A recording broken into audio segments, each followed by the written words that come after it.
కేవలం super six మాత్రమే కాదు కదా. ఒక 140, 150 హామీలు ఇచ్చారు ఎన్నికల సమయంలో, అనేకమైనటువంటి ఆ హామీలలో ఎన్ని హామీలు అమలు చేశారు, ఇంకా ఎన్ని హామీలను అమలు చేయాలి ఏంటి అనేటువంటి విషయం ఇవన్నీ కూడా ప్రజలకు తెలుసు. ప్రజలకి మళ్ళీ మేము సభలు పెట్టి మేము అది చేసాం ఇది చేసామని ఎవరికి చెప్పేది. మీరు ఏమైనా అమలు చేస్తే అలాంటప్పుడు ప్రజాధనం అంతా వినియోగం చేసి మరి బహిరంగ సభలో పెట్టాల్సిన మీరు మొన్నే కదా ప్రధానమంత్రి పొదుపు మంత్రం పాటించాలి, అమ్మాయిలు తగ్గించాలి, పెద్ద పెద్ద సమావేశాలు మానేయాలి అని అంటే ఆ, తెలుగుదేశం పార్టీ ఐపీఎల్ పద్ధతిలో నిర్వహించారు కదా.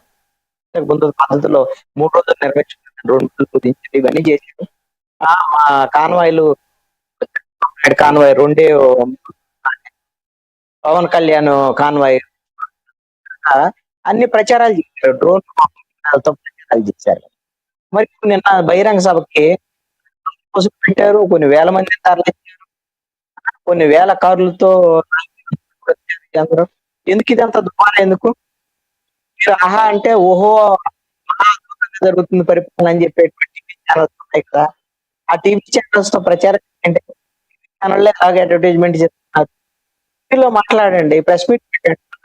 ముఖ్యమంత్రి, డిప్యూటీ సీఎం, మంత్రి వీళ్ళు ప్రెస్ మీట్లు పెట్టి ఏంటి అని చెప్తే అందరికి రీచ్ అవుతుంది కదా. ఎందుకు ఇవన్నీ ప్రజాధనాన్ని చేయటం? ఇవేమి అద్భుతమైనటువంటి అద్భుతంగా అన్ని చేసేసారు కూడా చెప్పడం లేదు ప్రభుత్వం. ఇంకా కొన్ని చేశాను, కొన్ని చేయాల్సి చెప్తున్నారు. చంద్రబాబు నాయుడు కూడా చెప్పారు, మేము వైసీపీ ప్రభుత్వంలో ఉన్నటువంటి ఆ దోపిడీ, రాజకీయాలు, అవినీతి, అదేవిధంగా ఖజానా ఖాళీ అవ్వటం, మీ దౌర్జన్య పాలన లేకపోతే దివాళా తీసినటువంటి ప్రభుత్వం, ఈ రాష్ట్రాన్ని మేము ఐసీయూలో ఉన్నటువంటి అందిస్తున్నట్టు అంతవరకు చేయగలుగుతున్నాం అని చెప్తున్నారు. ఐసీయూలో ఉన్నటువంటి పేషెంట్ అంటే ఆ పేషెంట్ ఇస్తాడో లేదో కూడా గ్యారంటీ లేదు. అంటే పూర్తి స్థాయిలో ఈ రాష్ట్రాలు మరి ప్రభుత్వం దగ్గర ఉందయా అనేటువంటి తెలియదు చంద్రబాబు నాయుడు మాట్లాడితే. ఎందుకంటే ఎన్నికల సమయంలో ఏం చెప్పాడు, ఖజానా ఖాళీ చేశారు, 10 లక్షలు మేము సృష్టించి పథకాలు వైసీపీ ఇచ్చేదానికి అనే విషయాలు చెప్పారు. సృష్టి ఎక్కడికి పోయింది? ఇప్పుడు ఈ ఐసీయూలో పేషెంట్ ఎలాంటి కథలు ఎందుకు చెప్తున్నారు? అర్థం చేసుకోవాలి ఏం జరుగుతుంది అనేటువంటిది. ఈ ప్రభుత్వం వైపు నుంచి 2 ఏళ్ల పాలనగా చెప్పాలి అని అంటే వైఎస్ఆర్ కాంగ్రెస్ పార్టీ ఈ ప్రభుత్వం ఎంత బాగానే పరిపాలిస్తుంది. ఒకవైపున డెవలప్మెంట్, ఇంకొక వైపు సంక్షేమ పథకం అమలు చేసేటువంటి ప్రయత్నం అయితే ఇది ప్రయత్నం మాత్రమే, అత్యధికంగా ఏమీ పరిపాలన ఏమి ఇంకా ప్రజల ఎక్స్పెక్టేషన్ రీచ్ అవ్వలేదు. రీచ్ అవ్వడానికి ప్రయత్నం చేయాలి, హామీలు అమలు చేయడానికి ప్రయత్నం. ఇక ప్రతిపక్షంలో ఉన్నటువంటి 2 ఏళ్ల పాటు వాళ్ళు ఏమి చేయలేదు, తరపున ఏం మాట్లాడలేదు, ర్యాలీలు మాత్రమే చేశారు.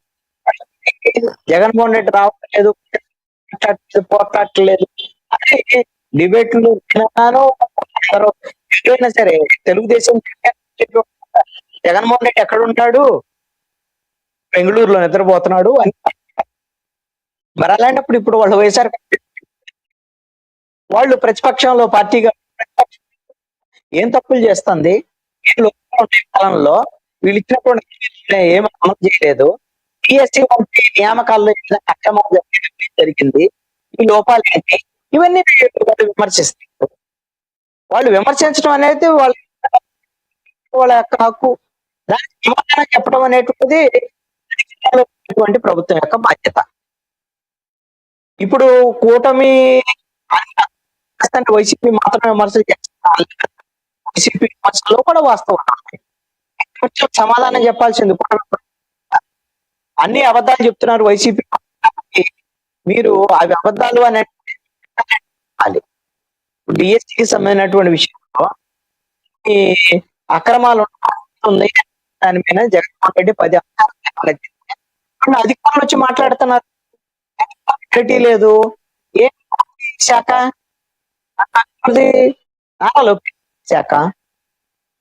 మరి నారా అయినప్పుడు జగన్మోహన్ రెడ్డి ఈ విధంగా శాఖలో జరిగినటువంటి డిఎస్సి ఆయన మాట్లాడితే వైఎస్ఆర్ నాయకులు మాట్లాడుతుంటే ఎందుకు నారా లోకేష్ వచ్చి సమాధానం కదా, వివరం చెప్పొచ్చు కదా.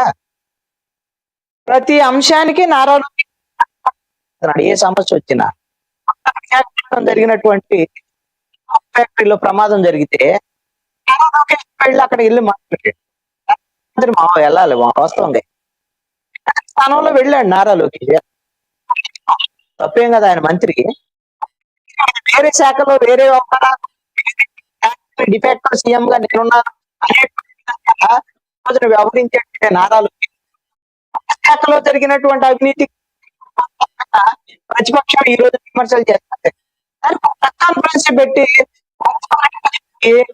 వైఎస్ఆర్ కాంగ్రెస్ పార్టీ వాళ్ళని లేదు అంటే వాళ్ళు నిజాయితీగా పారదర్శకంగా అనేటువంటి ఆదేశించండి. ఆదేశిస్తే ఆ దర్యాప్తు రైట్ అప్పటి వరకు ఈ వాళ్ళు ఉంటారు, ఎక్కడ పోతారు. రైట్ రైట్ ఆంజనేయులు గారు, మీరు చెప్పినది అర్థమైంది. మళ్ళీ మాట్లాడతాం మీతో. మనతోటి టీడీపీ అధికార ప్రతినిధి విజయశేఖర్ రెడ్డి గారు ఉన్నారు. మేడ విజయశేఖర్ రెడ్డి గారు, ఆయనతో మాట్లాడదాం. విజయశేఖర్ రెడ్డి గారు నమస్తే అండి. విజయశేఖర్ రెడ్డి గారు, నా వాయిస్ వినపడుతుందా? క్లియర్ గా ఉంది. విజయశేఖర్ రెడ్డి గారు, ఏదైతే నిన్న సభలో ఏమైతే మేము కార్యక్రమాలు చేశామో ప్రజలకి మేము కంకణబద్దులై ఉన్నామని చెప్పి కూటమి ప్రభుత్వం అయితే చెప్తుంది. చంద్రబాబు గారు కావచ్చు, పవన్ కళ్యాణ్ గారు కావచ్చు, నారా లోకేష్ గారు కావచ్చు, మంత్రులు కావచ్చు చెప్పారు. అయితే బయట కొంతమంది రాజకీయ విశ్లేషకులు కూడా దీనిపై అనేక విమర్శనాస్త్రాలు సంధించడం మీరు కూడా గమనిస్తున్నారు. ఇప్పుడు ఏదైతే కృష్ణాంజనేయ గారు మాట్లాడారో అది కూడా మీరు గమనించి ఉంటారు. ఇక నిన్న అంబటి రాంబాబు గారు కూడా కొన్ని ఏదో వెన్నుపోటుకు 2 ఏళ్ళు అనే కార్యక్రమంలో భాగంగా ఆయన కూడా కొన్ని అనుచిత వ్యాఖ్యలు చేశారంటూ తెలుగు తమ్ముళ్ళు గుర్రుగా ఉన్నారు. మీరు అసలు ఏం జరుగుతుంది? మీరు చెప్పిన మాటల్లో వాస్తవం ఉందా? ఏపీకి అభివృద్ధికి మీరు కట్టుబడి ఉన్నారా? వైసీపీ మాటల్లో వాస్తవం ఉందా? ఏమంటారు మీరు ప్లీజ్? సార్, ఇప్పుడు మేము మీటింగ్ డబ్బులు గవర్నమెంట్ డబ్బులు పెట్టుకొని మీటింగ్ పెట్టామనే ప్రాబ్లమా? అంటే ఇప్పుడు 5 ఏళ్లలో వాళ్ళు వేల కోట్లు, లక్షల కోట్లు దోచేస్తే దాని మీద మాట్లాడికి ఎవరికి ధైర్యం కదా? ఆ 5 ఏళ్లలో ఎంత